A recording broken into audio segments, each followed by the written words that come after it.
Sung pa thêm thiếu gôn banga me he mat sangao phật thầy lâu cọp kim gao su chăm kim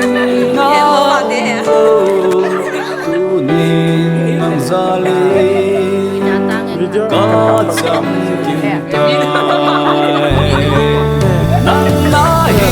ka se nang quay sót ba băng ba sô nông ní lệ đã đi khôn giông mây luôn nan can khô mi tê ba tiên lung lên in su sim khô mi tê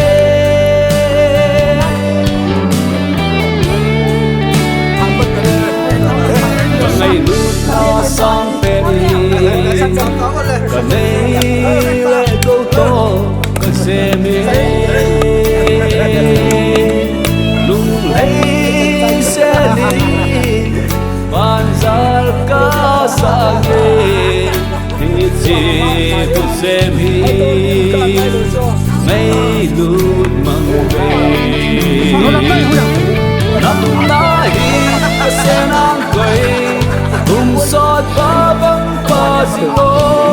đôi mi lên đang con giông mây luôn nan can khô mi tê ba tiên lung lên in su sim khô mi tê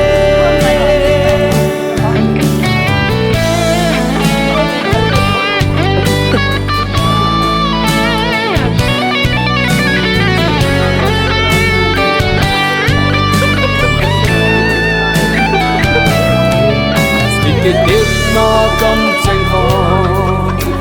giờ nó thêm sẽ bằng em xinh hắn tình đi ngôi à mê và hi dinh hắn tôn son cầm cái gì đất xinh dinh hắn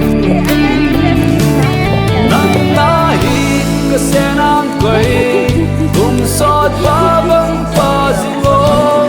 nông ní lệ đã đi khôn giông mây luôn nan can khô mi tê ba tiên lung lên in su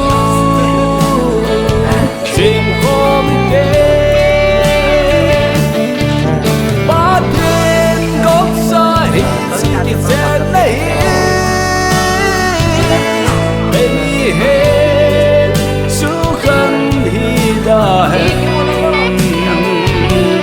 cùng cô số đi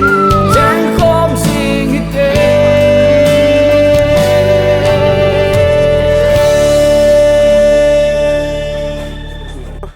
kilo mal mà ok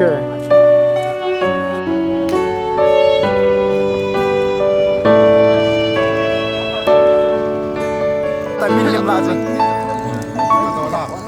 Sung pa thêm thiếu gôn banga me he mat sangao phật thầy lâu cọp kim gao su chăm kim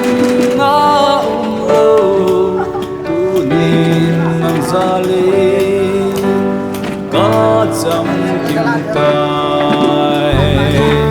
nang na hi ka se nang quay cùng sót ba băng ba sô nông ní lệ đã đi khôn giông mây luôn nan can khô mi tê ba tiên lung lên in su sim khô mi tê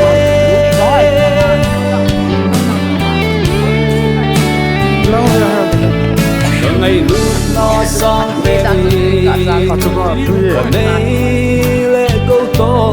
cái xe mi lung lấy xe đi ban zal ca sa ge thì chỉ phút xe mi mấy lút mang về năm nay cái xe nang quay cùng sót ba băng ba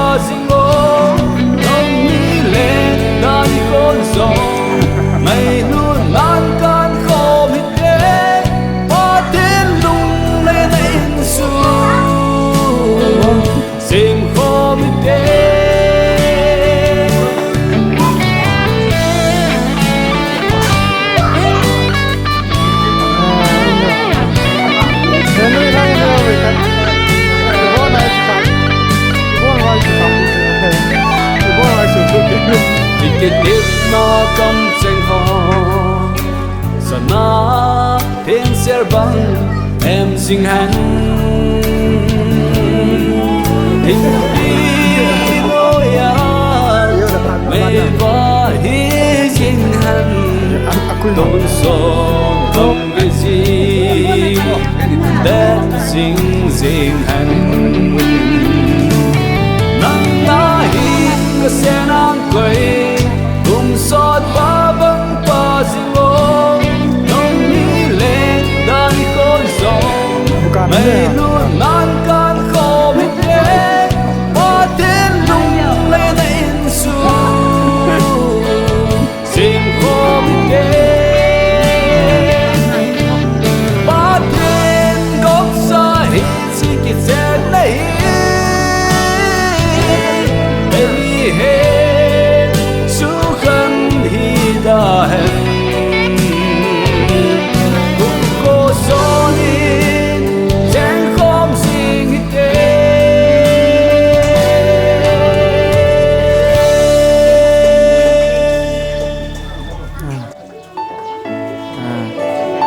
Masa lingkungan siapa nak? Kemana kita dapat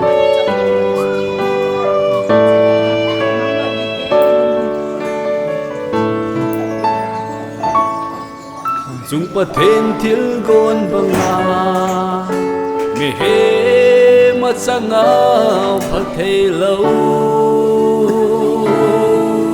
cọp kim lâu du chăm kim ngã lâu tu min mang ra lên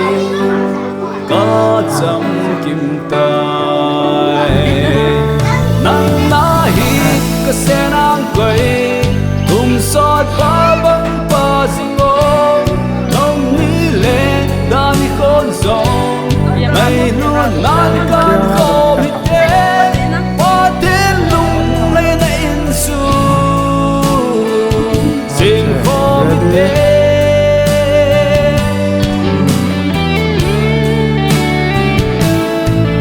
cả ngày lúc nó sang phê đi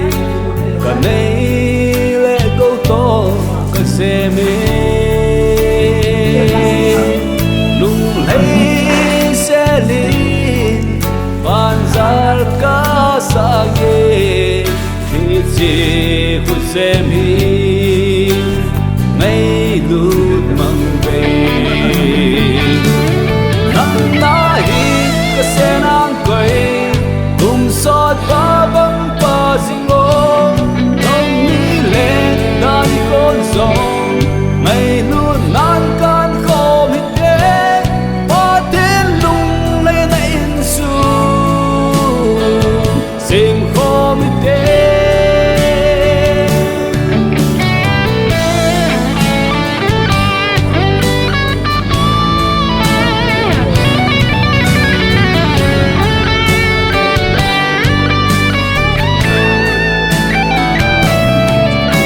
cái tiếc nó cầm tranh hò sa na thiên ser băng em sinh hắn hình pi nỗi mê và hi sinh hắn tôn son cầm cái gì để sinh hắn nắng ta hít cái xe nắng quay cùng sót ba băng ba sinh ô nông mi lên đan khôn giông mây luôn nan can khô mít đế hoa thiên lung lên in su xin khô mít đế ba thiên góc xa hít si kít sẽ lấy baby hey su khăn hi da hen cũng cô son in chẳng không gì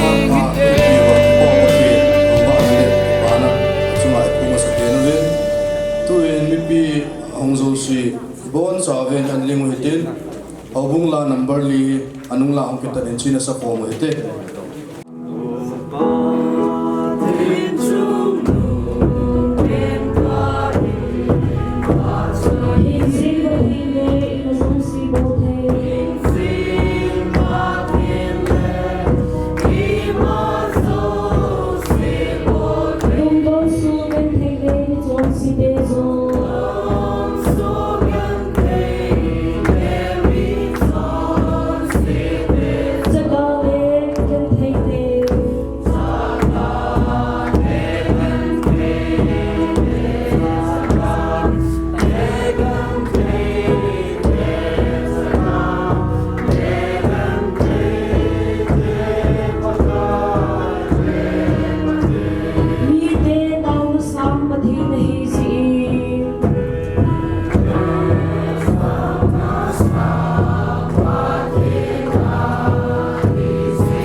mi pi to ta vitu in monu ong lut phan hin tin hi thel mi pi ho cho a hin phana si cho hin hung din lo thu de hin tin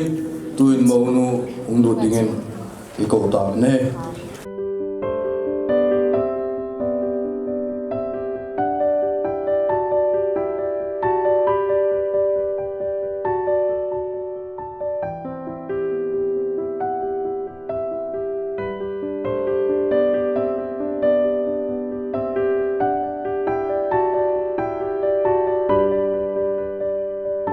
nangma chena chana ka chiding na zan gi na ka zan gi ding na mi te chu na mi te hiding na pathin chu ke pathin zong hiding a hi na thi na ka thi a na ki vui na e ki vui ding a hi thi nan e kan han ding hi zing zong le pakain ka sei bang hin e bol pi hen nang awal che in zong e bol pi zo hen mi pi bon pin to ta te tuin ke pat ka na u ngam le ma phat mong din ko le he pa kana taw na ho la kana thum na ho phat the nei bu pi wa tu ni phat na ka cha te nyu lang ma ho ran thinga ong ki chen na ho ling program ke pa ta la thano ta mu the le mang the dinga nei koi ta yi win na min lo pi thang wa na sang tin kan pi win he pa phat chong cha kang ki man cha na di wa ade a kon dam a he nang man wai hom thiên nan pe nang na wa chai la sa ding yang ho ya nang man wa chai la sa thim na hin pe nang chole tu na hong ke mang chaning kin thim pu na la cha pu reverend pu yang pakai nang man pakai he pa hinung pinang hinding pinang kapurga mo he boina emacham loela apana pat ajo change ya ke pa ta la thanom ta nang ma kan thangwa the ne ri win napan pinanga chan achisan mantam ta la do ha chunung kapka yesu christa mena ka ta wa hi mai cham simna in nei no akiti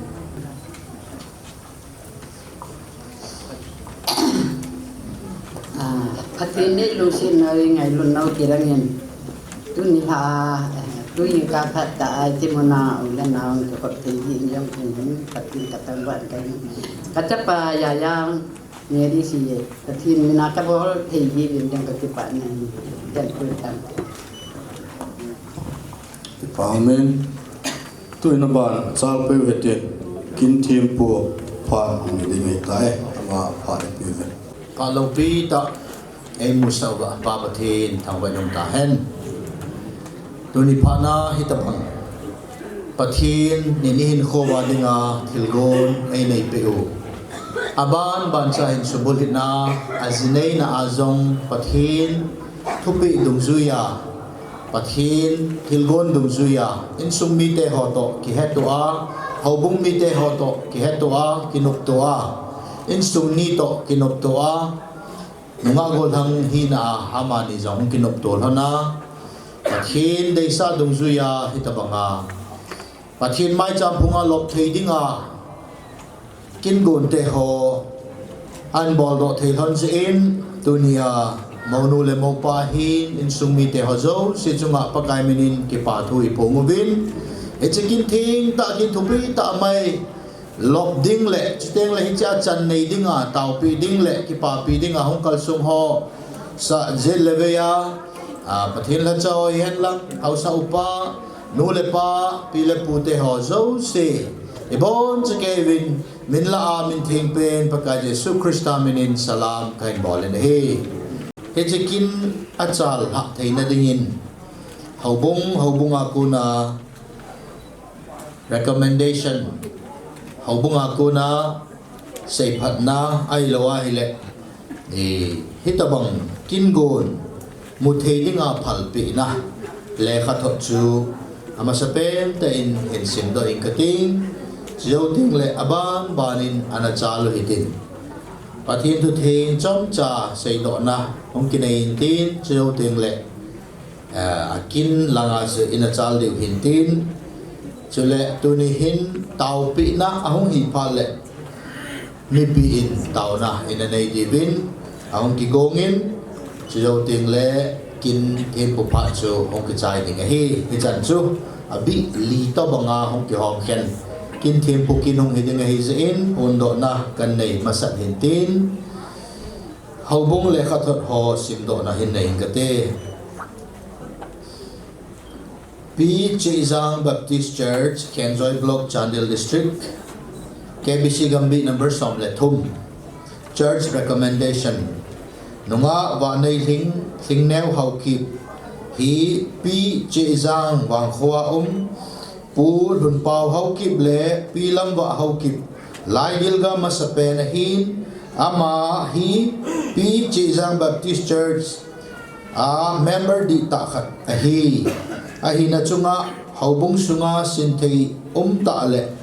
nunga phata nol na beile pa cha ta hau bung sung le kholai sunga kiloi khom na a tom ngai ta a pan la jing nunga phata a hi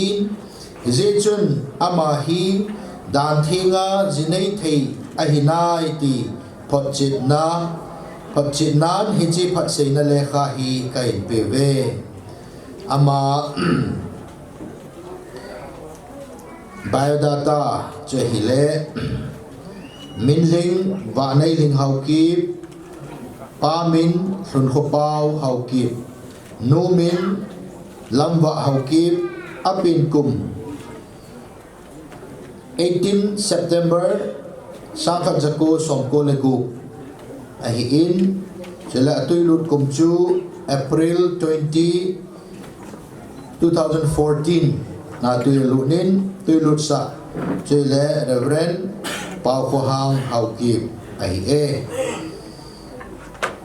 hau khulet hau kip head deacon Hejang Baptist Church Lun Lal Sang Chong Loi secretary Hejang Baptist Church hi Maunu hau bunga ko na paksa pi na lekha thakahin ani na in KBC Center Church Tuibong KBC Gambi number gate ako na saipat na ay lo le hau bung recommendation pu ti on khothang hau kip le pi nei khoting hau kip lai gilga athum channa golhang lun khojang hau kip hi KBC Center Church Tuibong Hobung member Thingset khatahi chele ma hi pathin ngai sa ta golhang ahi tolhonin government na to na tichu sepai ahi pom pomin kita ta in hin khothing amangin pathin thu sei na le wa choi na sa lama pontho te in aphat nei sun amacha amang cha jing in hi heje hi tolhon chun pathin hodan thinga jinei na ahin nei na dinga board of deacons in achum tu kholgil na akinein ima ahi mona ding akimu po na hi heje chun kipa ta in pathin le mipi anga hobungin recommend akibole na hi pathinin malama Christian in sumnom ta hin sim do din pathei bozing ta hen semja thang mate haubung secretary Reverend Lun Kholal Haukip church pastor tolbol nisim som letum tuibong kechu alanga haubunga ko na lekhathot simdo na hung kinai hintin Genesis bung ni chang som legi rapanin aban banin in samsu so ingate chizowin pakai pathinin zong mehem pa achang se a aum hi anom poi ama ki thu pi dingin aki angat pi ding khat sim pe ingate ati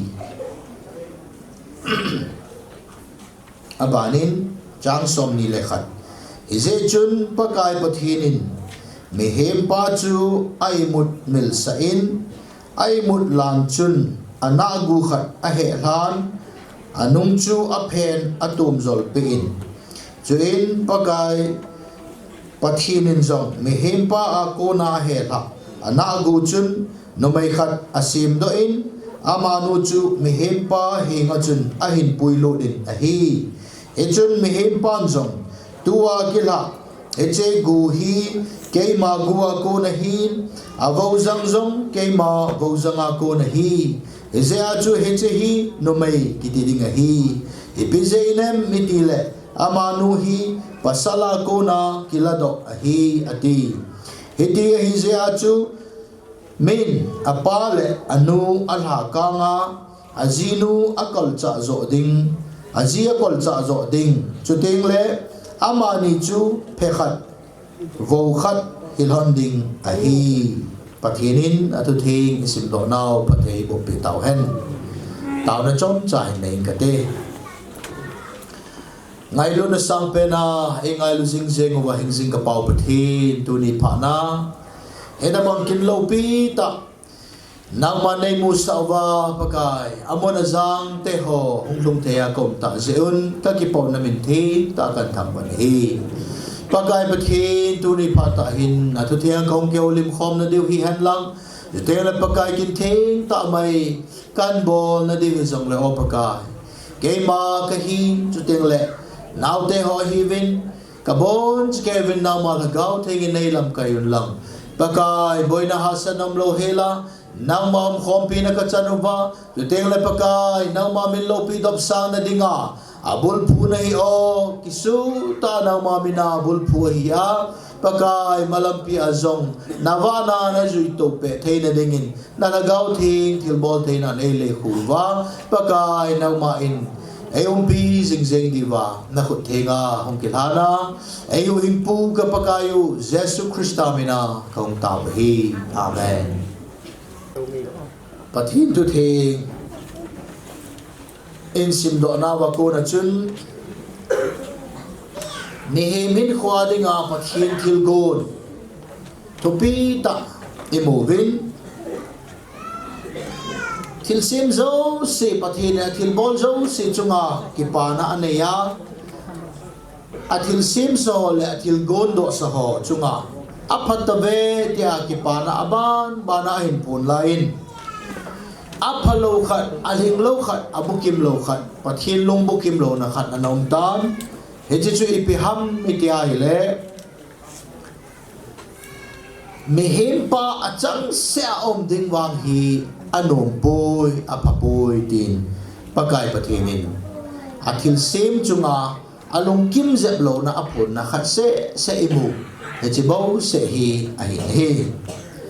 ye chun amana kya ngat pi ding ahin khwa achen khom pi ding in mi khat sem pi tang kate ti in ai mun mil sa in ai mun mil zawin ana gu a he balin hin che a kon chun no mai ki ti khat chu ain sim do in ain poilut pe ta na hi le he che a chun mi hem pa chun he che hi no mai ki ti ding a hi a ji chu ke ma na gu a ko na ki la do a hi ye chun avo zang zong ke ya hi a gu chang abo na hi ke ma a ko na hi bo ve ye chun hi chi hi ke ma ta sama ma hi ti in apong lo tan hi in sum ho hi ve na hi le in sum boy na tam ta in sum nop lo na tam ta ho hi ipise a ham mi ti a le ni chu khadai tai tia thakhat pum khat hi ding pa hi ki hi si talowa nang ho te ke ho te ke tia thakhat hi dinga ki cheng chula ki ta a hi wanga thakhat hi teilo nang ho te ke ho te tia nang lungput ke lungput nang deidan ke deidan tia ama chal den den jing na lai nu pa hi wanga ama hi na so nom lowa ama hi na ho ama deidan ho ama phung le chang ho ama in ko so pi ho chal cha khe na lai he che hin in sung tam ta hin in sung nop lo na an polu nin pathin thil gon dung zu ya eya tumum talo ama tumum talwa khat hi zeng ding pa hi he che lai hin aki zui ji lo teng le in sung boy na tam ta apeng do zin hi ti emotion thei ve hi ye chun tu ni hin pathin agon du zuin amani chu mini hitalo ding in ti khat pum khat mi khat a hilon tai ati hi ye chun tu nia hong ki gom ding nau te ni amani zong hi ati la bola chu mini mi chom chi hilon na hin hi zong le tu nia ko na hi amani hi mi khat bo bo ta khat lung khat ta khat ta sa ti ba khat pu chu hong hilon ding ai tai chule FSC bunga chang som ni le nia pa na isim su vai le imo thugil ta cho hi le ki ngai lut na mi hem zo se hin ki ngai lut na hi anei ding a hi ti hi mi hem zo se adinga a cho hi nai pathin mi na khat le khat ki ngai lut to ding hi thupe om nai ai bangin he che ki ngai lut na la sang pen dinga thupe chu nu pakika a ki ngai lut na hi ding a hin Bible sunga hi che bo se to hin pakai mi ngai lut na agape ngai lut na pakai Yesu Krista hobung dinga ahunga alut changa hiya chuteng le hobung angai lut be se ja hobunga dinga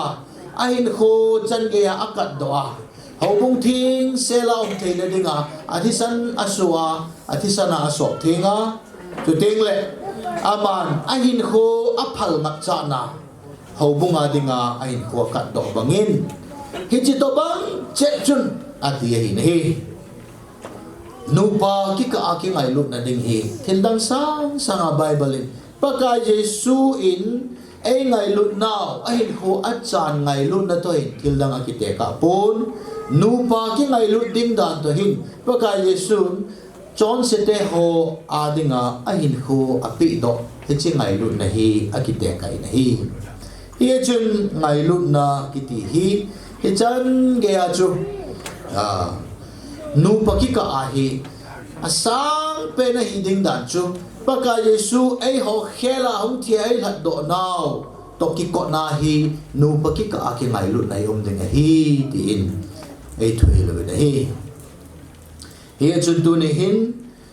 ngai lut pen ding le he bol ding a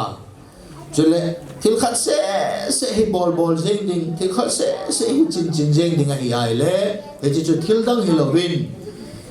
izi ngai lut na hi su pung zenga su ha zenga ngai lut na hi ate na be hela ithi to ka se a su hat be che su hat be che ding hi hi ngai lut na I chan diu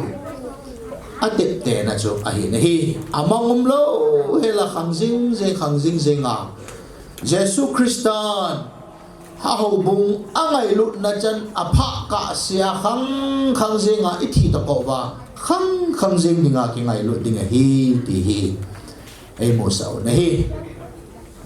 e chi to hon chun tu ni hin ki chen na kin thing in na yu to lonin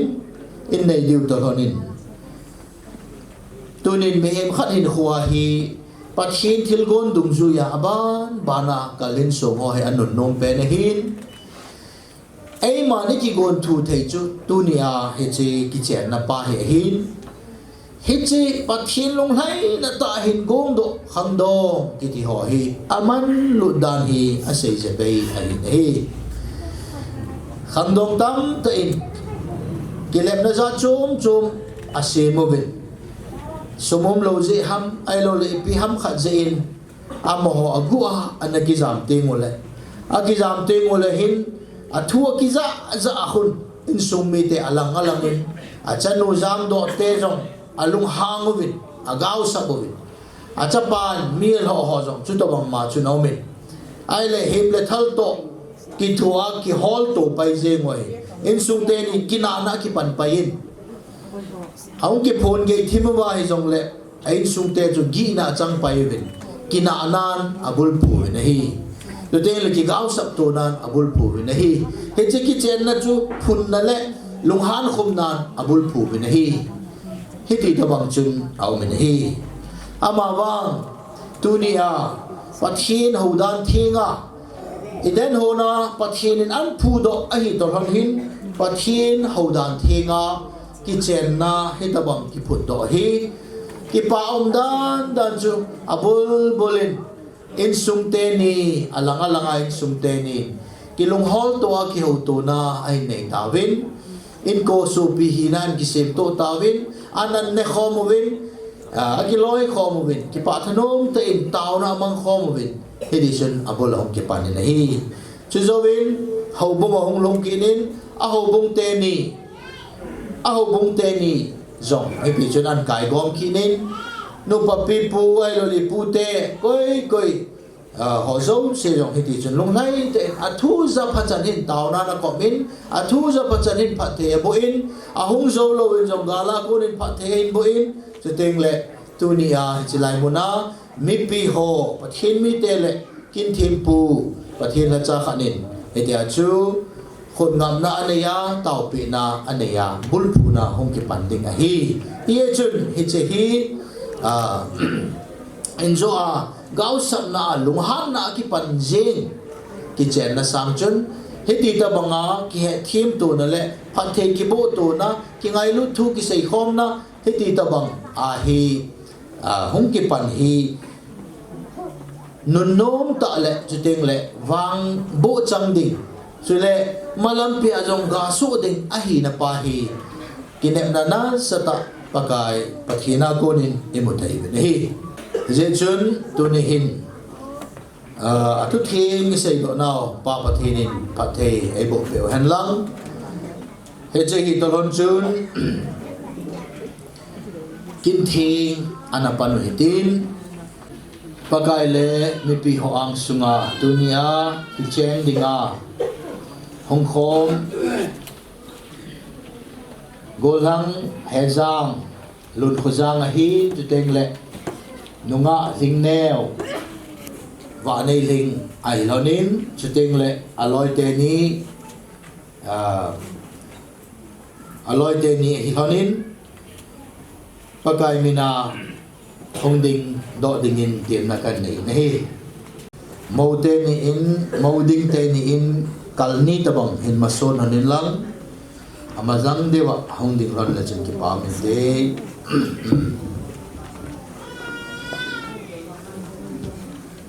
pakai mina chule in khwalinga kitchen pidinga na lungdei ta na kilen hlon to hi to hlonin kin the nge man diu to hlonin nang ni na hong ki angat to hlon ding in tim na kai nei nei tunia na in nei pule chuteng le pasala dinga na in nei pidinga na kilen nangai luta ama chu khuje lama nong ki tu tol hon dingin tem na kai nei nei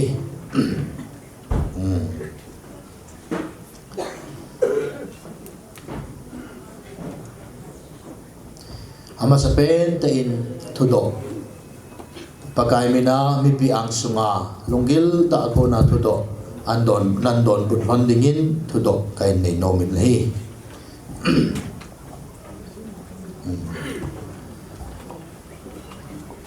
ama sa pentain golhang lun khojang hindong in kating golhang lun khojang nangman na khujje lama na tu nunga wa nei ling hi ngai lun na neya ki chen pi ding le na zidinga na kisan hinam nghe cái sản này pathe na bo han lang chule nunga wa nei hing nangman na khut je lama na tu golhang lun khojang hi ngai lut na neya ki chen pi ding le na zidinga na kisan hina ke pa min pathin pathe na bo han lang chule chutia jidinga na kisan tol hon ahi ta ahile kitet na pakai ang sung le mi pi ang sunga kitip na nei lon ding a hi digital hon chun pasal pa mau pa in mau langin hin panin tin kanung nung ai zui hen lang cha hi kitip na mi pi ang sunga pakai ang sunga kitip na nei diu hi keima golang lun khuzangin nang ma nunga ba nei ling hi dunia pana phat to che na ding hi hen ha san na ding hi zong le ki pa na ding hi hen lung he su na ding hi zong le hau che na ding hi hen vai na ding hi zong le ai lu ding le he bol ding a hina nei hen ka sil hona pi ding le ki chen pi ding a ka kisan na hitai tu in nunga wa nei lingin in zui kin in lang keima nunga wa nei lingin nang ma gol hang lun khuzang hi dunia pana phat to che na ding hi hen ha san na ding hi zong le ki pa na ding hi hen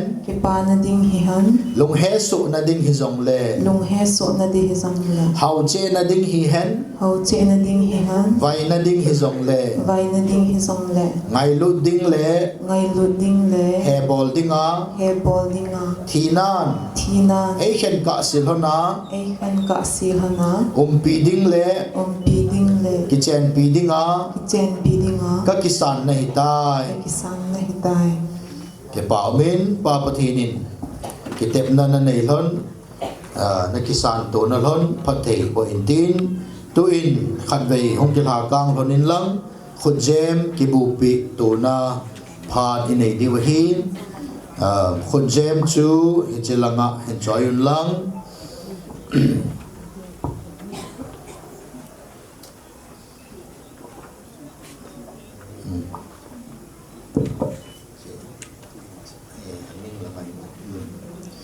ahile tu in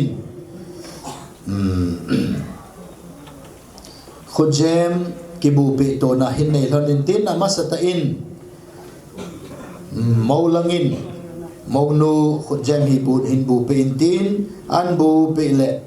avei lang me u a hin bu pi to hona atu den ding kitep na in zui kit dingin tem na ka hin nei tu in khut jem hin bu pi dingin kan te min hi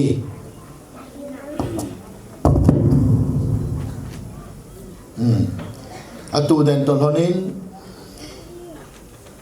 keima gol hang lun khuzangin nang ma nunga wa nei ling hi eche khut jem kabu pe ako na hi ka ngai lu na zo se ka bet sa a ka nei zo se le keima jing zong hi ka ki phal do a pa pathin cha pa pathin agau thing pathin mina nang ma to ki chenga ka hitai ya ki tep na ka nei hi pathin na bo hen tu in mau nu in mau pa khut jem hin bu pe in tin tu den in tin chiu teng la ki tep na an nei ki ting hi keima nunga wa nei lingin nang ma gol hang lun khozang hi heche khut jem kabu pe ako na hi ka ngai lut na zo se ka bet sa a ka nei zo se le keima jing zong ka ki phal do a pa pathin cha pa pathin agau thing pathin mina nang ma to ki chenga ka hitai tia ki tep na ka nei hi kipa umin pathinin pathe na bulan hen lang tuin khojit lam che in hong ki tu to ki lon la chen phante tunia pathin le mi pi anga maulam lun khojang hau kip le maunu wa nei ling hau kibin ki chen dinga pakai mina kitipna anei thon tolonin keima Reverend Lun Khulal Haukip Pastor KBC Center Church Tuibongin Papathin chapapathin chule agau thing pathin minin amani hi dunia panahi nupa ailon tai tia pondo na kani hi ije chun pathinin agop sa chu mihimin suket hi hen tua hi tau pi na kin inai diu hin adil su na lon ding hong sim to hitin chule Bible khat chunga khut angap hona tau pi na kan nei ding hi tua hi me pizo se ni hong khom to hona amania dinga hi tau pi na wang thum pi na inai diu hin saulo chain gamtin Halloween amani tau pi na chom cha me pin nei hitin chuyo ting le keiman tau chai nei hen lang mai cham than do nei jong le keiman kan sim ding hi e bon chkevin i thena dol chevin tunia moteni tau pi na ana nei te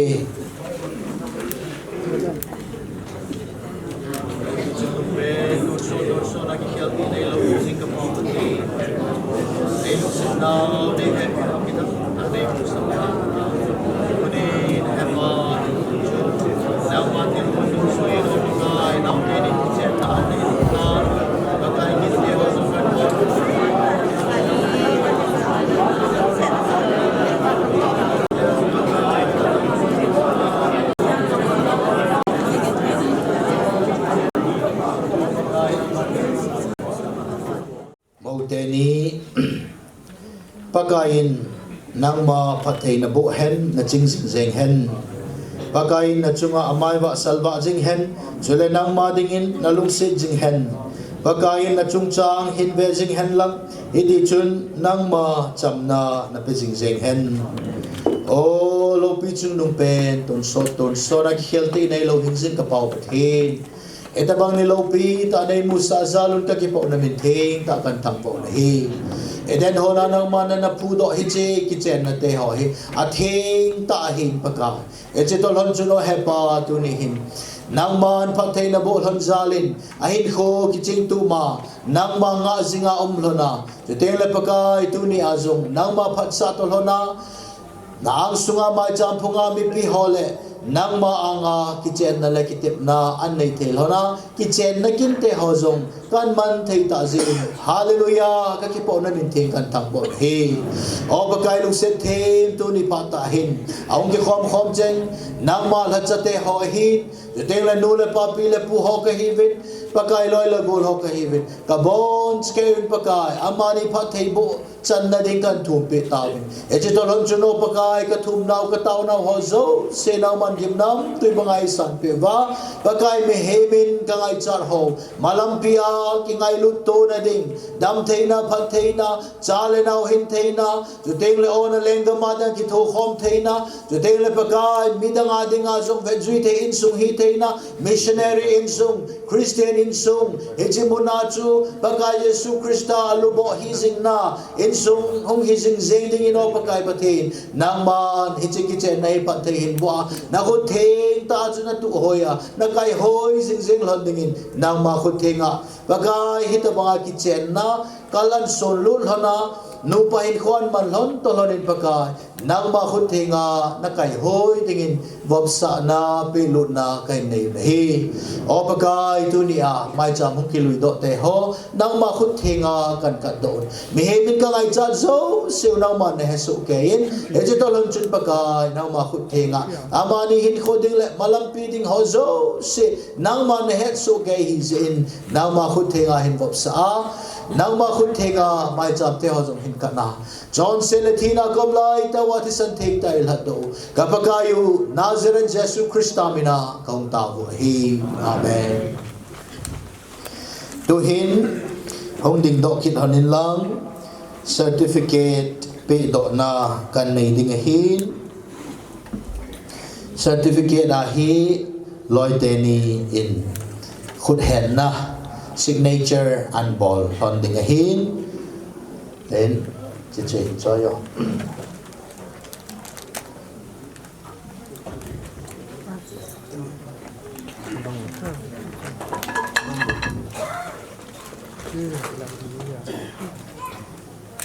Потрохайте трошки добавити.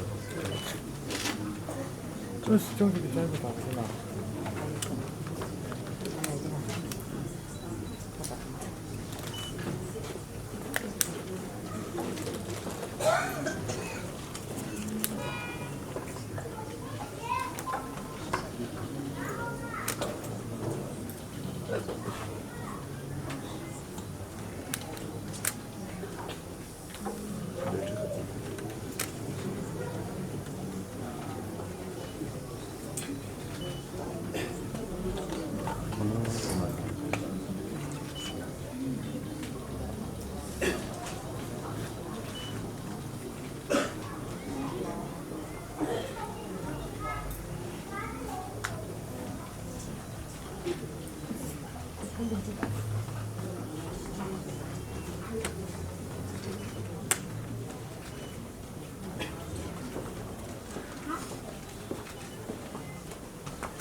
certificate pe do na kai nei ding hin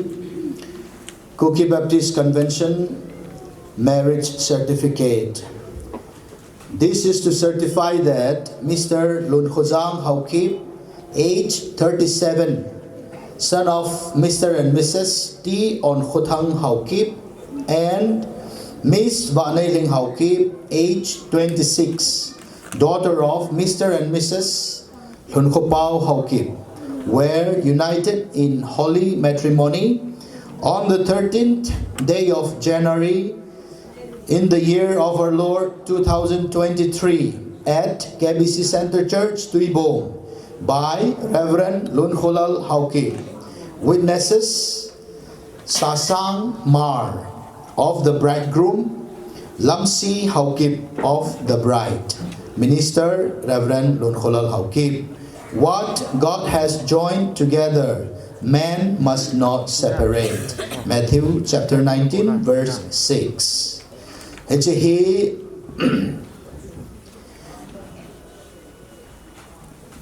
KBC Akuna Hongkisim certificate. Government recognized numbers of Makipin. Hechi Banoimun Tina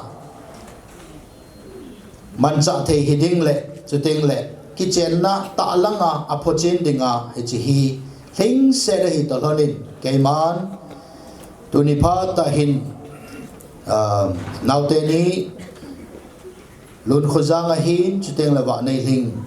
a kitchen lon hedging na dinga pi to na kai nei hin hi en la khom holonin lang tu ta na chin lona na ven bit jing jing lon dingin pakai menin tim na kai nei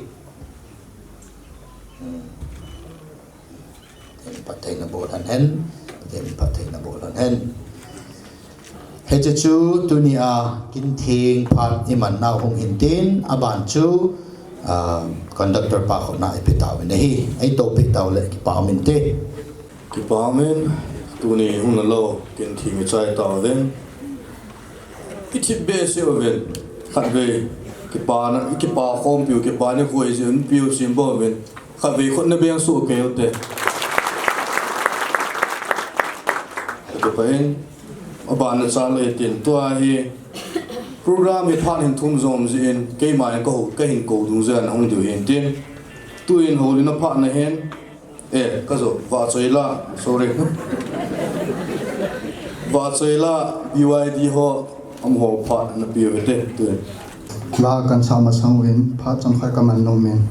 tu ni hita bang ni khu pha le ni khu lo pi ta e mo sa wa pa pa then thangwa na ka hin pi ma sa pe nen chu le kum nga zo wa hita kin lo pi ta hin gunga mo nu le mo pa chang ki pa thoi phong ven tu ni na khang lai chan khom pi ho ven hi chi ki pa ni khuwa ka ki pa na o le ka ngai lu ve ti ve sa na ding en thil pi neu cha ka hi nei nu mu ven hi chi chu to khom pi nunga hoi pi hin sim do en ten a sim chai chai le e hin san pi di ven mo nu le mo pa hilai hi hum ki san pi di me ka ti ne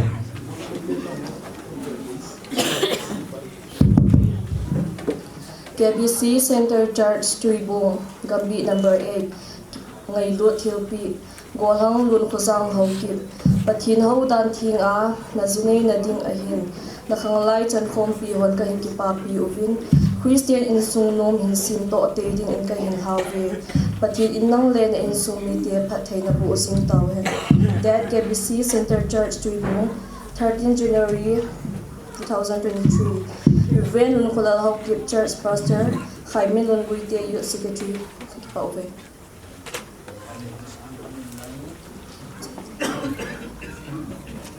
hilai hum san pi di ven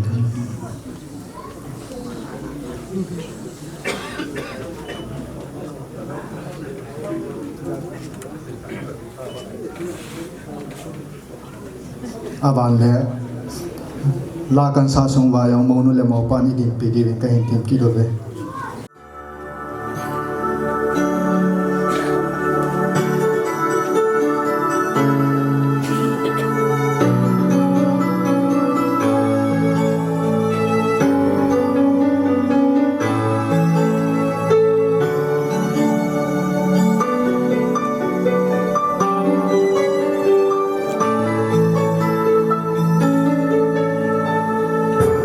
Hãy subscribe cho kênh Ghiền Mì Gõ để không bỏ lỡ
Ramba na chalo itin tuai ho lim pha ngiding a hin aban ba anin hitwa serial wai sang ki go athum na chan he ho bung te in panin tin aban le pute aban le in nei te chi aban cha ngke to le ben pha no kain pi ve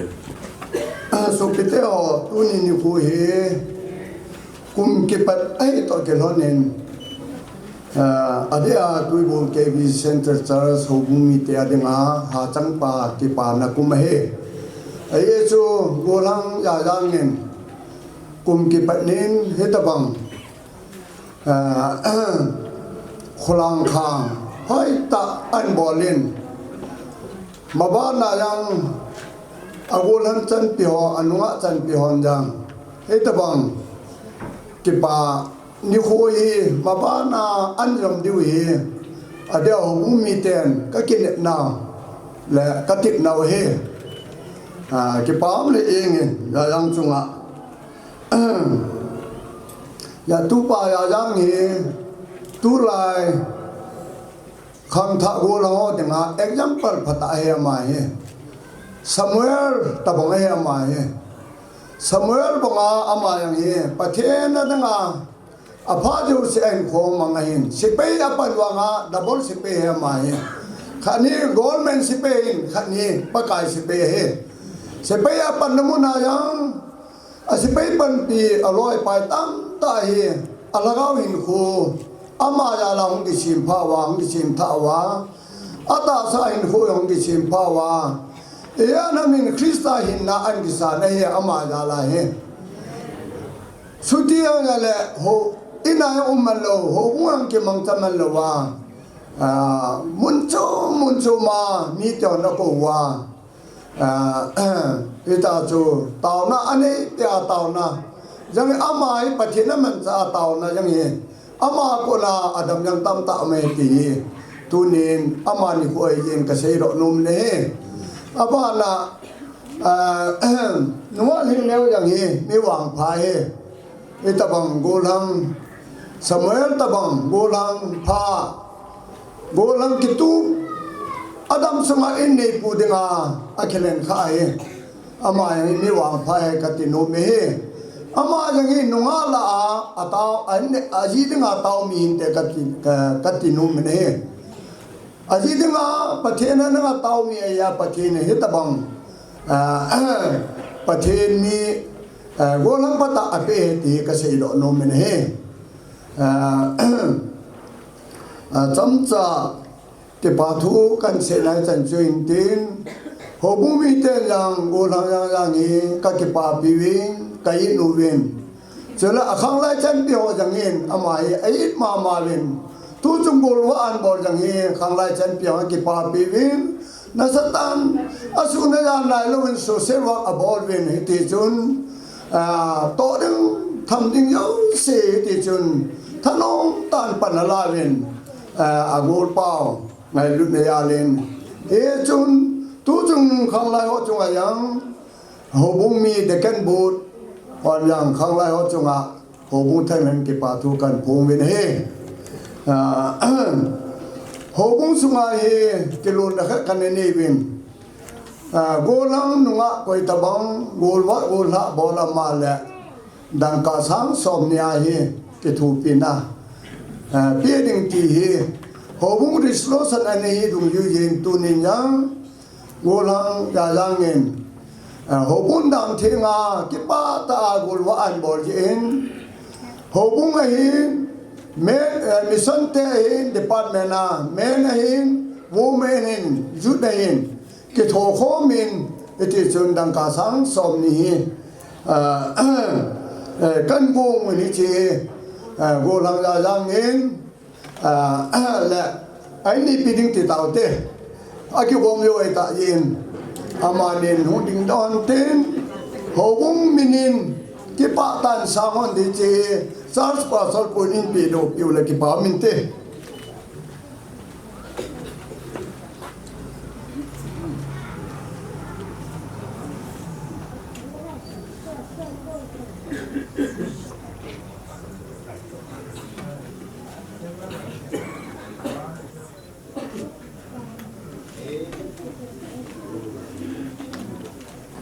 cái gì khi cái gì vào mà là bắt cái mình tiếng ai đó một thế cái vậy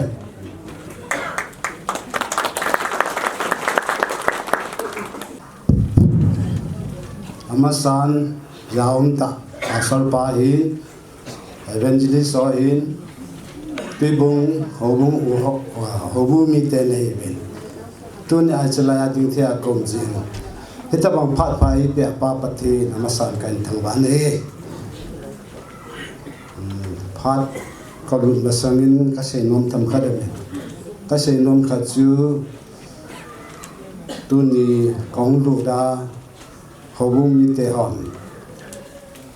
ting lang mi ka hi ban de noi siu ham ipiti ham kong lu na to na ko hon mo chun lop ka se po ni sele pale lam kai ku ki society de nga khopi le pen china thip na na pen na hi ni da nga hobung da nga ki welcome na to tu ni ki welcome na bang so ki lo ta pon ka be ka tu to hang ki hon ka hin ka be ka tu he lai to hong ke ho ta pon ni chi bang nu ka sa pon he ti chu kan se no ma ka se he no mo na sa lo tu he tai ka be ka tu alo la kan sung nyo he ya to hong ke ta pon ni KBC gam da nga ho hin mit mo mit te chu mun tan mo nu te ho ya chom be to na arrange ki bor be uncle ting la lam kai alo la volunteer ani no to ring lai ti ai abu nu kam nu sam ja ka sei bo ge ti chen su hin tin ka ki pa lai ji dunya ka tu pa lu khya a hin ka chanu ra nei hin na hin hita banga mi pi khop the ho hi pathil lung set ka chan za lo hi ke ho sa deng se de lang ka chanu wa nei lingi no lam kalang mi ding chun tuer ho insan na ge ta lo hi tuer sima tai competitive bono ma thanup lai ta ani dan ke la hi ke ma to an te ka te na ke an ka chanu ni ni hoi khuni ki tinu hi tuer sima ama le khasan pon tho ta hi ai da kai lai ta hi ani mo ngin an thum le kai thelo hi kum nga khongai an ka ti la anom pon kapilo ka hi la ani ha se ti ja chu kan pi ke in sunga hi ka sa te ni hi la khasan thanu lai ta ki jene sa hi langgo na ko bung chan khong upahon mi ngol na ya ita na chan hi bang ni hang ki do de wa ta chu jene sa an ti seiding ka thei bo ne isu pa ke mit mo le ni si chu lang ka ka se no ni ama si la tep chu men ta phat hi ba hiu ki sa ni a hel la ta anin anu hi ke dinga ka pin pi la ata pe ne hi ni tu ne a si nei nu hi na si chu hi ja chu am ho la se ding da na hi ka chan ni hi ka ta lai ta le a hel la chu pathil lung se ka chan ja la ani te ni ngai the chu ke ka ki pa ne hi ni ye chun hi ta banga pha ei pi thek pathin chu lo pi ma ma ne tu ni a hobung Tuibong hobung te ha ka tu pa ji nei nya hi ta bang lo pi ta a na lim the ho hi ka yal la Tuibong hobung ho chu ang ki pa tho kan se nei tu nin ka tu pa ya yang hi kum som thum la kum si gi gol lang ki ti tu la ya ha ta na tu ni a pa sor pa na se na chun ken ka her sang jo an se to hi ta bang a tu pa ka ni chu ke yang ka ki ta nga pin tu ma sanga pathi na pui hoi bang tu nu yang in chen lo chen an sim de nga hitan ama sa nga khoi jo ding in ken ka kinep na kani ai pi le ka chon chunga ka se nun chu nai pi yo le to ka san nu wa nei ling tu ni a hi nang chung chang thwa in sung min akidin na akilit na hi tu ni nang chung chang thwa sai na hitan ni rang su hong jong la chun kin sum chum mi ri hitan tu ni a hi pu pan ni pi la pi no ya ki bor ki thi su e ho i chen no hi ji chun patien thang wa na man nang na ke nei na mi min chang min na san tin phung la chang lo yin nang chi la bo hin khai nang in sunga mi nu pha hong pang nang patien to ki thwa in sung sin ding hin nang ma chang hina ma cha ni ki son lo ding ka hin ti min he sei thei lo ka hi je chun ka sei do chu chan in tin ka sei khiram la ne ngai ram na ke ma pha chu chan tan te la ki pai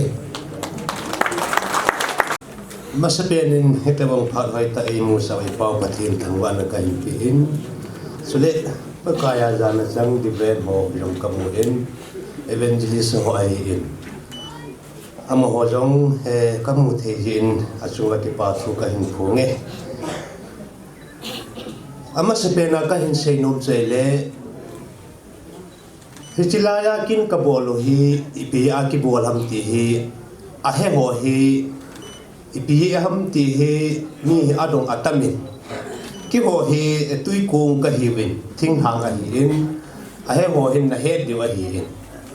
lampi hi a ha sa in gari lu thei pu in kol langari ken boi ti ho ho hub lu thei ham ham a hi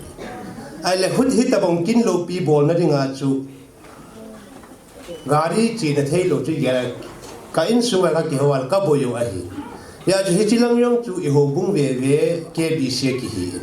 a chu le ama yong ai langai hoi ta pen anala jing a chu ke le member yong a hi ya chu in sung ka hung ki hawal langa ki bol a hi ti hi kon khenin ho sa te hi wa ipidinga hilanga hi ki bol ham ta hi analung dong le analung kham ho dinga hi tabong ji a hi ti hi ka hin phon do ai je he ji so ilung boi wa in he chin ding wa ka hin phon do ma se da hi in sule ani chen na hin ho bung lam kai ho le khang lai ho sukil le burok tiken ho hi in na thil bon ho hi ka ki pa pi le jeng o be na hi ye so ki ho yong nei dong ta lo wa no hon hi tabunga lo pi ta decoration hi han lang pi ham cha pi jong le program ho nei sim pi ho hi na sung wa ki pa thu ka hin phong ti jong he bela ka hin phon do hin tin so le athum chen na hin tunya thim pa ei pen pi pau different pu pa ka jana chang ama swang ki pa thu ka hin phong na hi ama in hi ta kin lo pi ta ki chen na kin ho ei chei pi je vin aswang ki pa thu ka hin phong kinin chule tu na ho zo si amin ka hin pha lo zo si jong ka ki pa pi len ka ni ka ho mo vin a phat kon che ka dei chuna boy le jing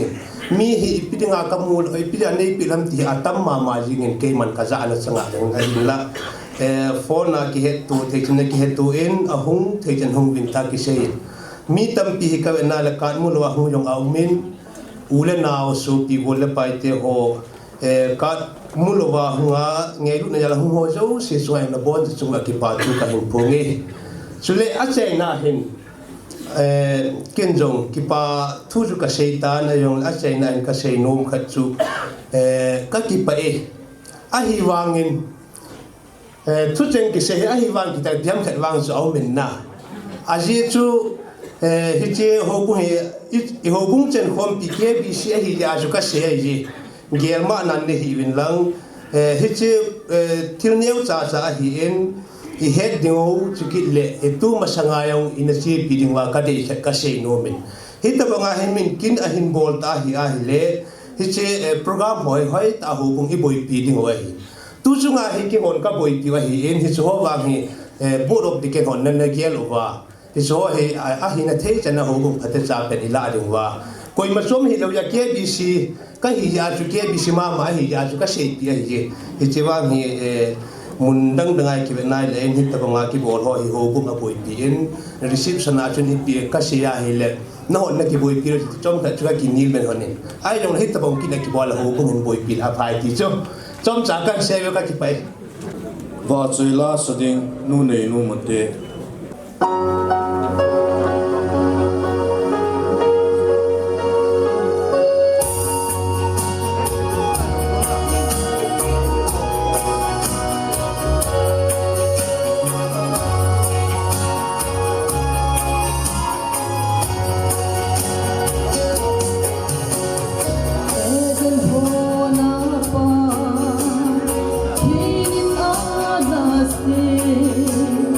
Hule pa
ตะวังพัดไปปีว่าป้าประเทศทางวันกันปีนี้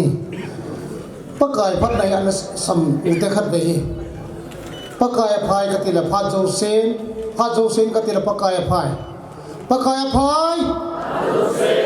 พัดโจเซนเก็บว่าไหมตุยบงขบิสุเห็นหาวงสมละสีอเมนหาวงสมละสีอิสวเห็นฮิตะบังพร้อมอีเพิ่มขัดเอามาแล้วหาวงขัดอีกบนนั่นอีเตียงอะไรฮิตะบังพร้อมฮิกจ่าทัดเทลุเห็นตัวนี้นี่ขวาเตยใส่แกตุยบงพัดกันทุ่มล้อนะเป็นอุจูตุยบงขบิสุเห็นหาวงสมละสีละอเมนขบิสุเห็นอินสุงเกลัยหอมอเมนอินสุงเกลัยหอมลาเห็นฮิตะบังเก็บปาดิโคMeris ai nu gol hang langai tan nang nuwa langai te ong ke pa the pit neu cha cha ke pit ani ki bol ri heti hi ama sapenian tu ni sala langa ho bu mi pite KBC center char sailum sala langa hu kar so ho do ko ma he sa na kan bi hin tin chong cha he chi kan sai na he chan chu hin tin tu loi ke ho mu do velang Tuibong khopi suwa ter sing in kon ke loi khom akiti in atam nu atam polin som tabang kahi bowin jiwa ke bor hi ke pa ni khwa thilpi ai bol he chi sopi golhang lon khuzang abana sopinu bale hin amani hin tunya bana pa so pan an sai dong ke ta repeat data ngatin hu chi insumin ke lai khomna ke bol na pa hi pathin songa thagaum chela ta san chena aki mamona yo sana na maron ti insumin chi kan pi hi chi kan pi lo la ke o pha ake chai ta ti ala law te le achung la kal lo te na achung la kal lo te mo mo pa su ki mo te ajo la na ko la yo ko la lo chi skati pa ka bin sim lo skati pa na den sim lo microphone Holy Mary's Love Gift presented to Lun Khuzang Hokip by TSIK Tuibong on 13/1/2023.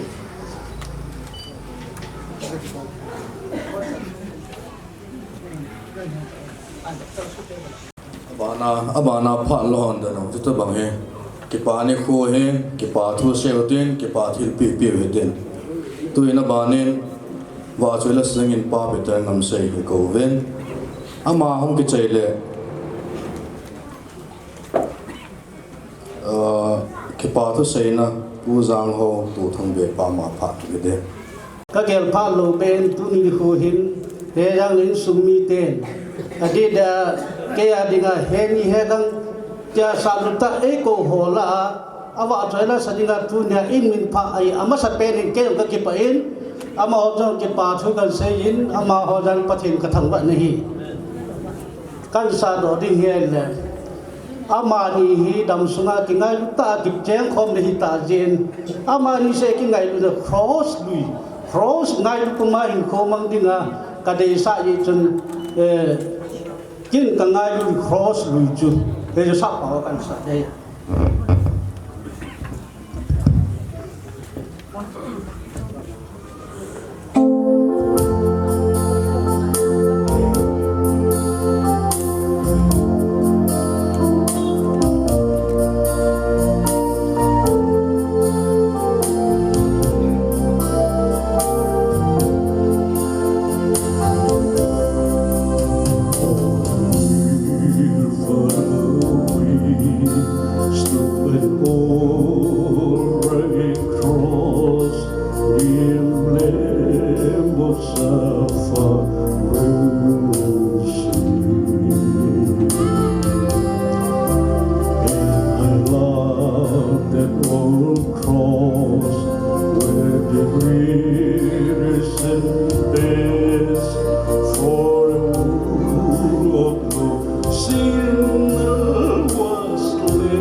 Oh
Kêu cái lời khom là member khát này Cookie Songwriter Association là ai mà member khát gì chân nói cho nên người sẽ đúng như vậy kêu họ giúp sẽ thay đổi cái mà hiện vlog phải cần bị để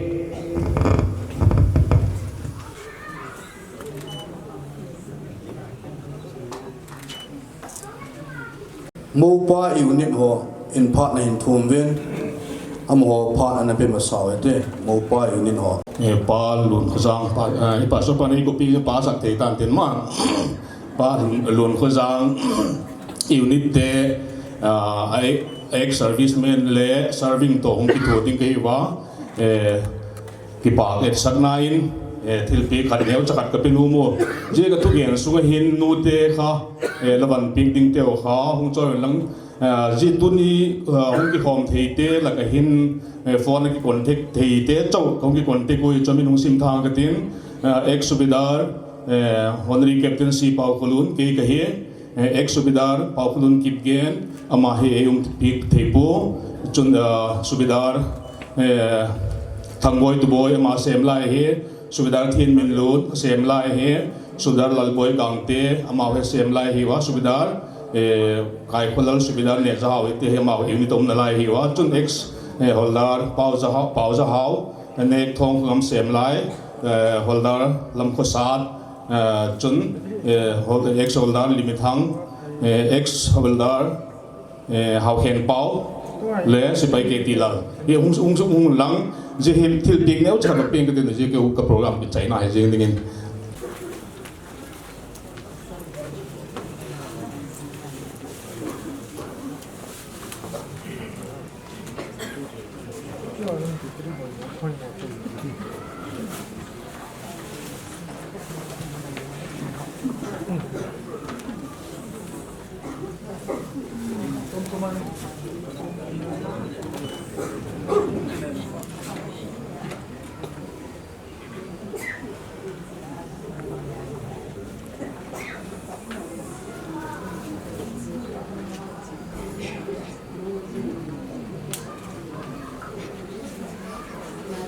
ki pa men ban chal pe vetin tu hen mo pa in zong la ka sa no me ati jen ama la sa na pha na pe vetin ama ki che le ki pa tu se na pu zang ho to thang be ba aman pha nen la pe di he tun mo pa pa pe hala masan tong phat phai bia pathin lo bina chang tai na ngai lo hong kal so no jo se cái ngày lúc nào salam cái biểu viên program hỏi nó họ gia bộ lo hình thế thì cái sẽ lo nomen stella unit na ko na jang lo hình ta hong vai ko nomen cái bài hiện tại lo về tâm ta hong nomen nó họ chịu nó cái bài stella cái tàu na các mình không bị gì họ lo le bài họ các mũi gì tàu này export gì hạ sâm ni boy niệm tiếng là tàu này giờ độ gì vậy là bài họ các mũi ugin boy là lo cho khách tiếng độ là bắt cái mình tiếng độ quá cái bảo mình mà he hạ sâm gan thêm nhau là tàu na hạ tay thần bị gì ngồi hen mọi gì cái bài bát tiếng cái thằng vậy là khách sang cái tiếng gì lại bây giờ mau nu về cầm lấy tàu mà hiện chỉ bát tiếng đâu bị là cái sao đây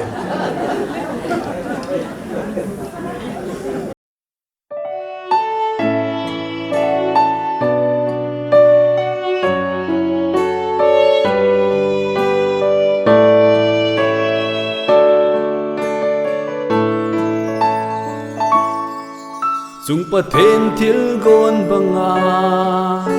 me he ma changa phal thei lo kop kim lo chu cham kim na lo tu nin nang zalin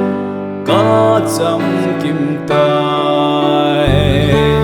nang na hi ka se nang quay tum sot ba bang pa zingo nong ni le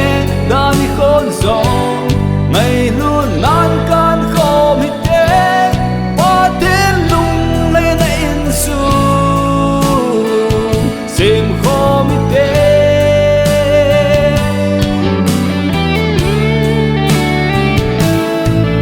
cả ngày luôn na sang phê đi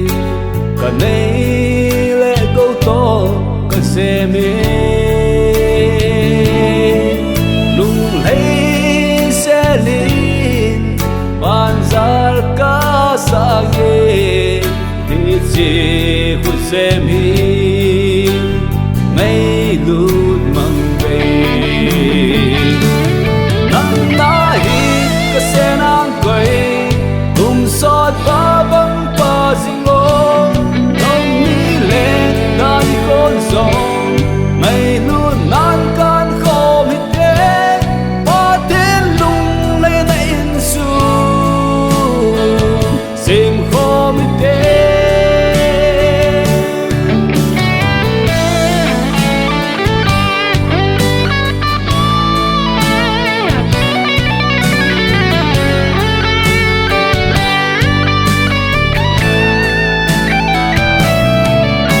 cái tết nó cầm trên kho sana thiên ser băng em sinh hắn thình pi nôi à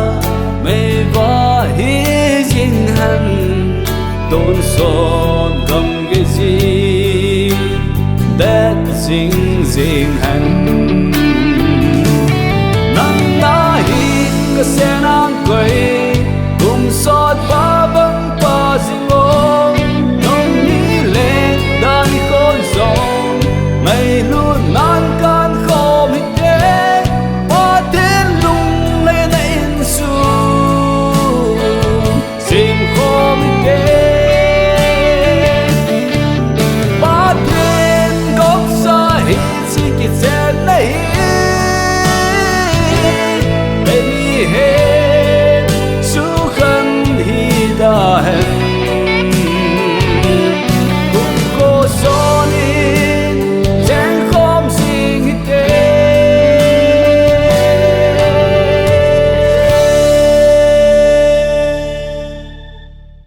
cái bà mình cái khăn mong mong tao viên tôi yên cái bà tôi sẽ na tôi ra học về bà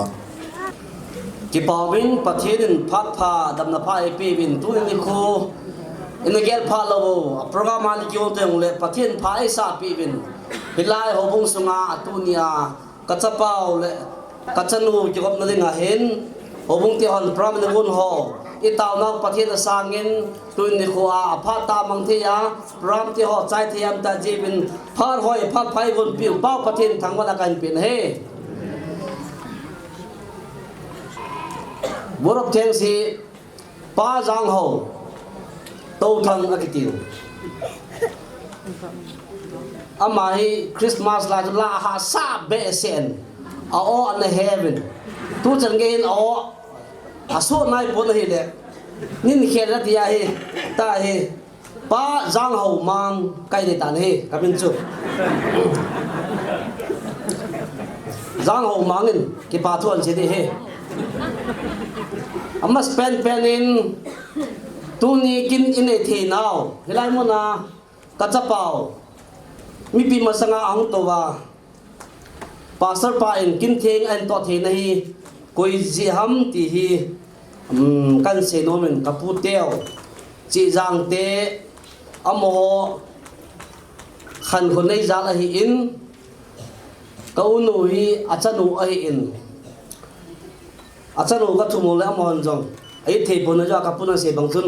lekha simlai chu in pi wa hi in kapu teo hi tunia ahong ho se chu phat master mi pi hon jong amu nom ning ka ta sanin kapu teo ho zo se kapiti ho zo se lung se tan khat ve den pi bo kapulun pau mi pi ma sat lang khun la mai khat ven hin lang kapi ngam kapi lo khun khan le khat ven da man lo mi pi lang ngan lang ole amani tu nia dinga ke ho dinga hi kapi nu la kapu pao alang ho si yang no khom pi ho hi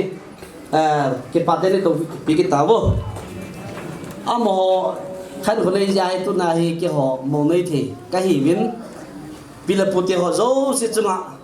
ke pathu kan sen pathin tam tan pathe bo han lang chule tu ni mo gom te mo nei te mo la te ho zo si khat be hun ni mo pi dai mo lom de wa hen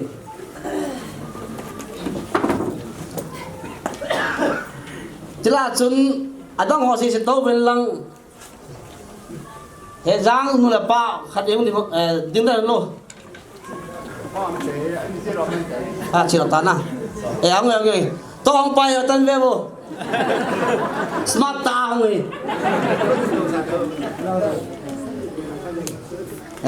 to am to le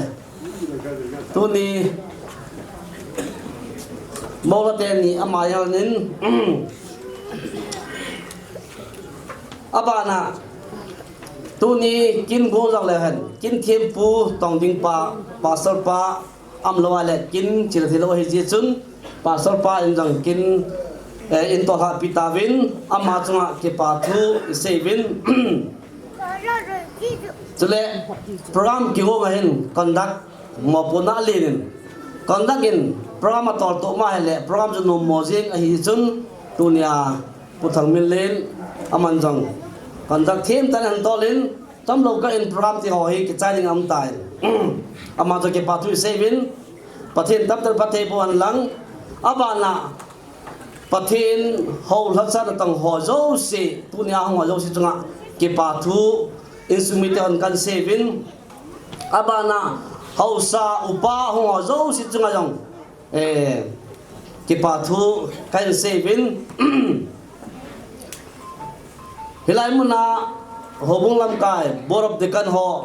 amohon program hin gon pi wa amo tong ki ho to a tuni kin hoi ise theu ji bin borop de kan ho zo si chungang ke pa thu kan se bin he abana hobung te tuni kin ngan hobung te nasta en padaila pi bin izakai amo mo po na hi in tu a program ti ho sai thiam ji bin hobung mi te ho zo si chung ke pa thu kan se he abana khang lai te hon kinam ding te ngai le la ajilovin chule decoration of boy pipin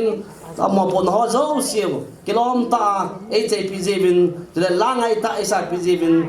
khang lai te ho chung ke patu kan sen chule tunya kakang pau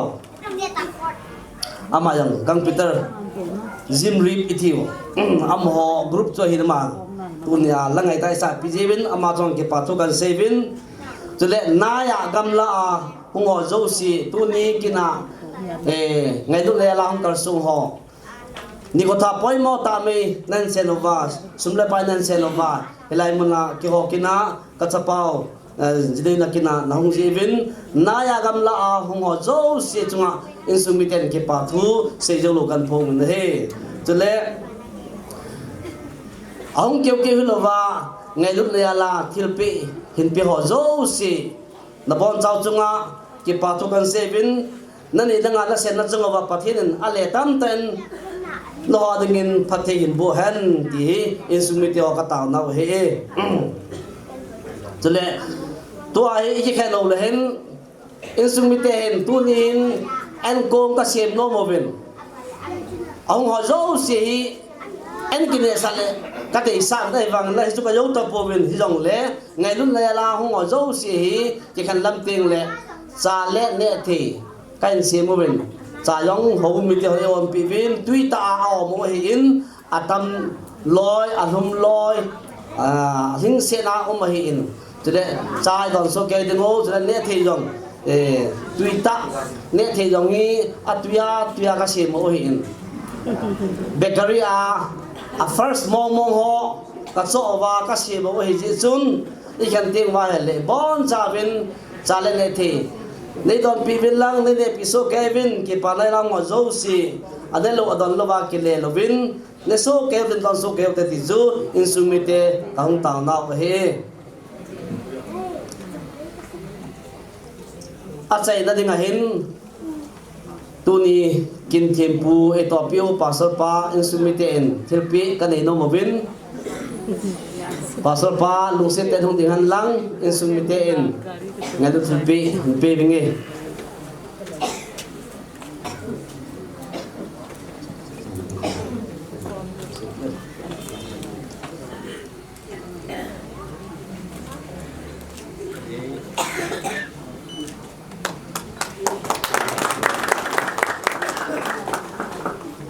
abana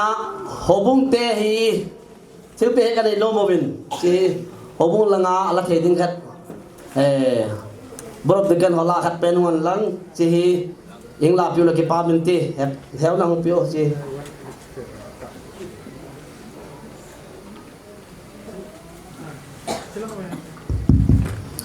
asungai ipi humang ke pun yam tila bom jang himai the hin ayong le ahon dan hi na ding chang be win tin wa hobung te ko ma ki pa thilpi neo sakan bol hi chung in tin chule tunia ne thei hung ke pado hi katu pau se le aloi nu in ahin du hon hi in ne thei chu ka se ba special mo mga hung ke se mai na mani chu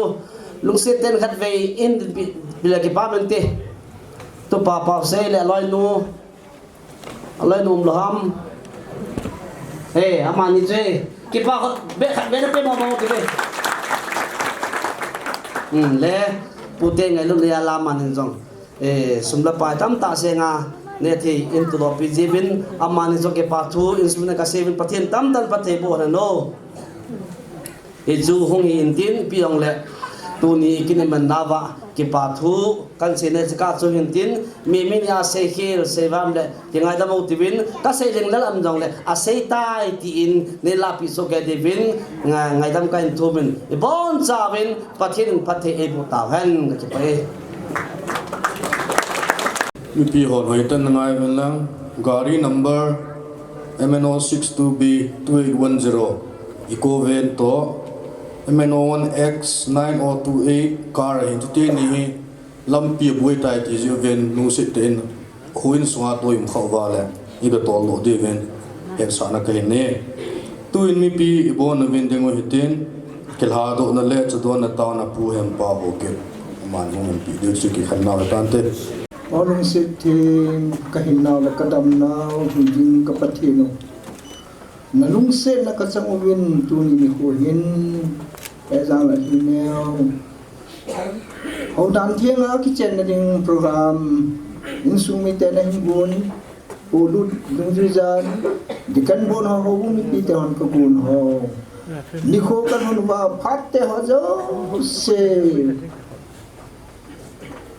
Minister pa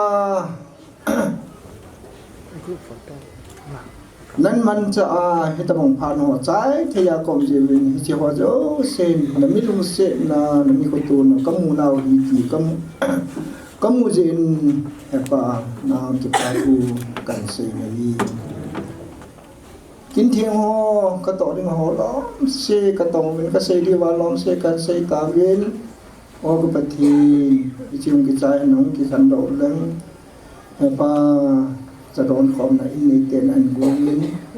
hi chi ka don diu ka ne diu cho zo so na man pati nei bo pi di vin na nga kan tha ni lo pi na la cha na nang ma chang ni chang so har chung pin ka pa ka Yesu Christ min thi nga kan thu mai amen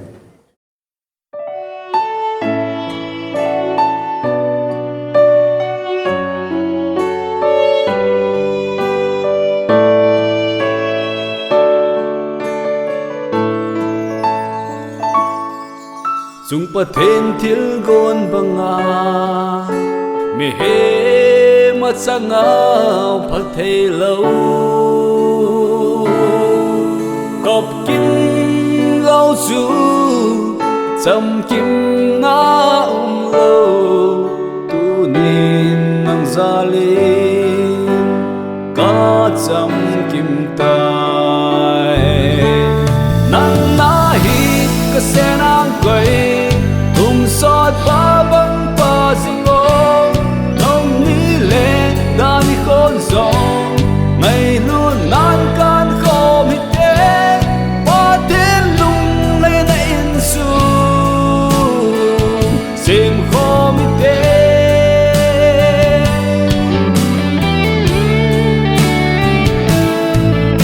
ngày lúc nó sang phê đi cả nay lệ câu to cả xe mi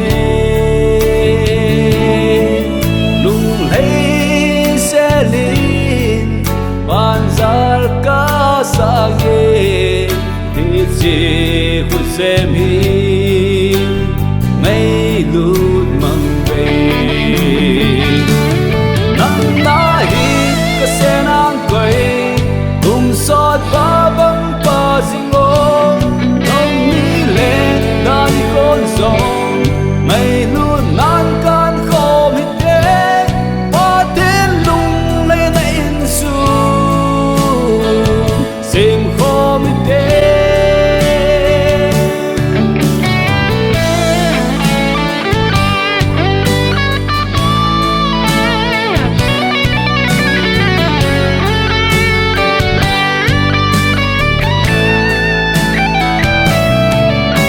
cái tết nó cầm tranh hò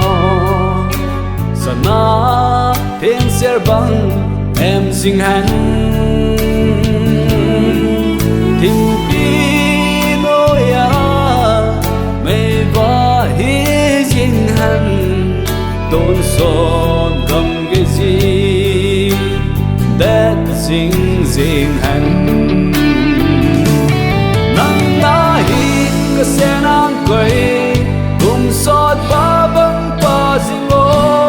nong ni le da ni khôn zong mai luôn nan can khom hít đế ba tiếng lung lên na in su sim khom hít đế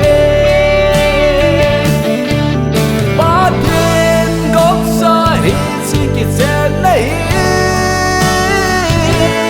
baby hey da hen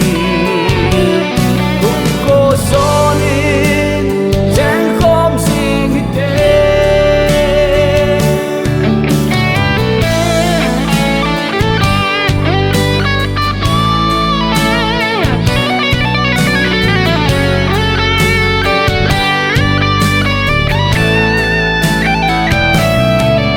thì cái tết nó cầm tranh hò sa na thiên ser băng em sinh hắn thình pi nôi à mây va hi sinh hắn tôn son cầm cái gì tết sinh hắn nắng na hi cái xe nang quay cùng sot ba bang pa zingo mây luôn nan can khom hít đế ba tiếng lung lên na in su sim khom hít đế ba tiếng góc xa hít si kít sen na hi baby hey su khăn hi da hen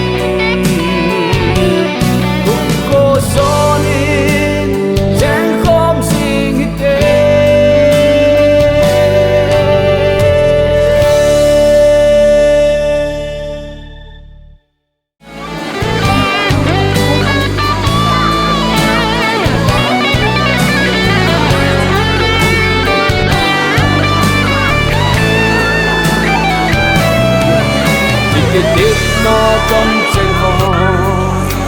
sa na thiên ser băng em sinh hắn thình